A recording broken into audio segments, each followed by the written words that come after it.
This is the Alverno Calculator Tutorial Introduction for the TI-36X Pro. So notice an important key is the ON key. The other keys that this calculator has, notice we have the numeric keypad, which also includes a decimal and the negative sign here. There are the 4 operation keys: division, multiplication, subtraction, and addition.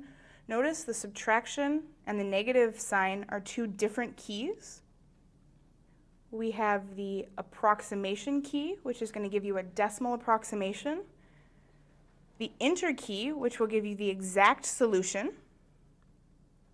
We have the arrow keypad that's going to let you arrow up, down, left, and right through different calculations. We'll look at some more of the arrow keypad later on. We have the black function keys.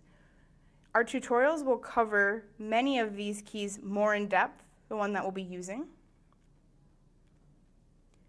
We also have the blue function keys that are written above the black keys.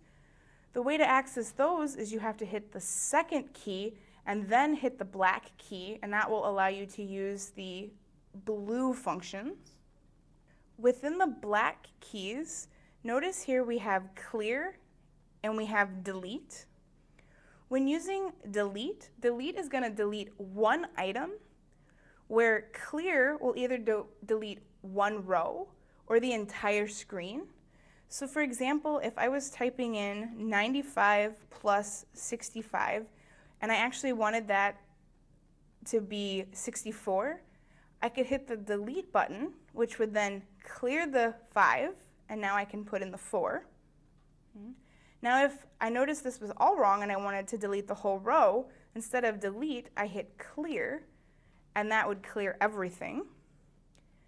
Now, say I had been doing some calculations, so I'm going to fill up the screen doing some random calculations here.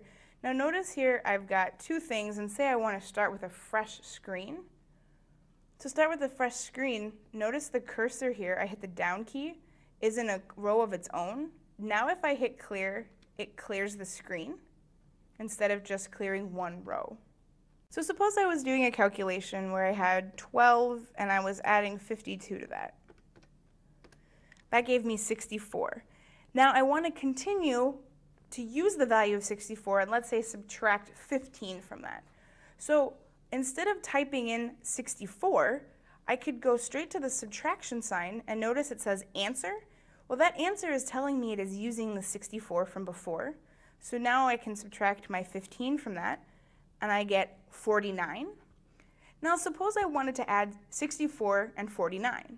I could add them together by putting them in, or I can use the up arrow key, and notice the 49 is now highlighted. So I arrowed up to it, it's highlighted. If I hit enter, it allows me to use 49 again without retyping it.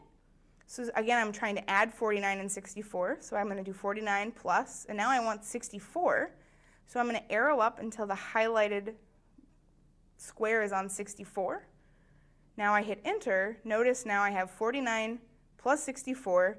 Again, I will hit enter to get my calculation. So let's go back to our original calculation of 12 plus 52, which was 64.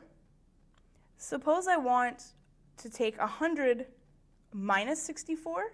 So I can't just hit the subtraction sign because I need the 100 to come first. So I can hit 100 and then minus. Now I can arrow up to the 64, or another option is I can hit the second key, which then allows me, if you notice above the negative sign, you see in blue the word answer.